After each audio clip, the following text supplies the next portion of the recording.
Gentlemen, as you can see, like I said, this is a aftermarket. This is not factory.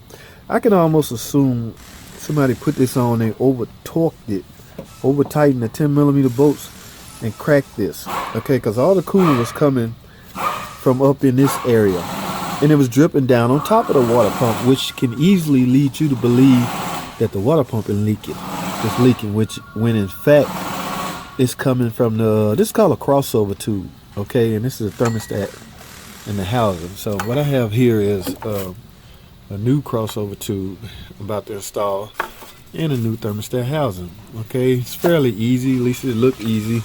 I gotta get this motor mount up and out the way, and it should be visible right here. All right, so without wasting any time, like I say, I'm replacing it because it's leaking under pressure, and while the car is running, a lot of coolant is just spilling right here. And right underneath it is the water pump. So if you look down under there, it would appear that the water pump is leaking, when in fact it was coming from here.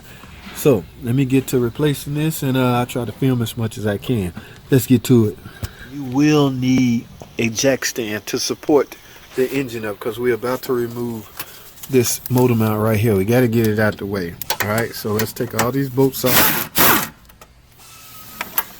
And 3 up top, up front, and 2 in the rear. Let's remove these bolts because the motor mount engine support has to come off. All right, so simply get that out your way. Now you have another motor mount right here. You have 16mm heads on the 13. We got to get that out the way, and then we will be able to gain access to this crossover tube that we are about to replace. Let's get it. All right, let's get this mount out.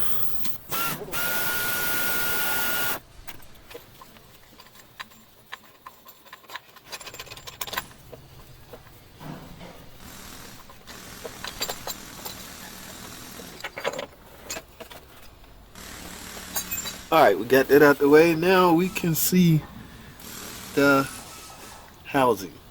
Removing all the bolts. I want you to keep in mind, notice something right here. The long bolt's gonna have a little gasket on them, right? So just if it don't come out with the bolt, you best believe it's just stuck inside of the crossover tube housing. All right, see this one right here?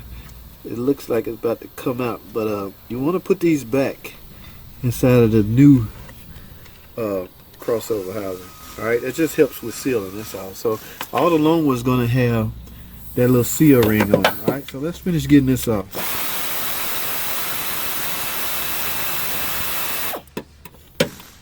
Okay, now we're gonna take all these bolts out. I already got the holes off right here, and this thing should be ready to come off. Let's find out. Again, I highly suspect it's cracked. Now they don't crack on their own, so something had to trigger that. Same with our oil filter adapter housing, man. They said a lot of those failures was internal, or not internal, it was self-inflicted. Okay, lube guys was possibly tightening them up too tight. There is a torque spec on them. All right, so we want to be careful about tightening things up, over torquing them and cracking them. All right, this should be ready to come off by now. Can y'all see that? Yes, this will trick you.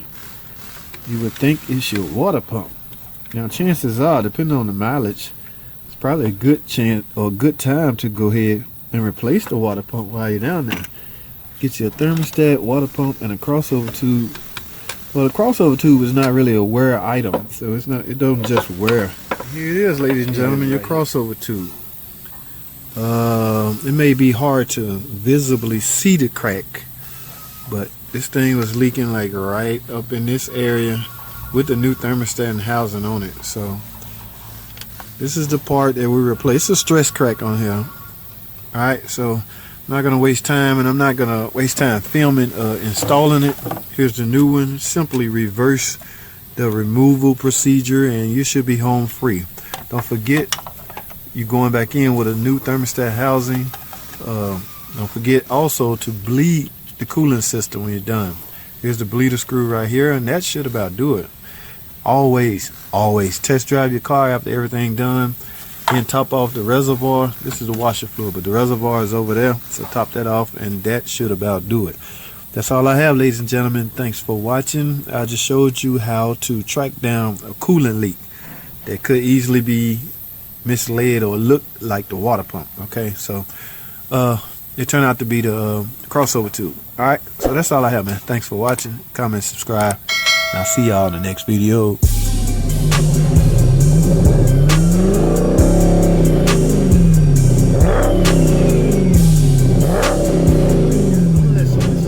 Play while I speak on this, guys. I'm getting ready to replace this water pump. I'm actually replacing it, pulling it off right now, as you can see.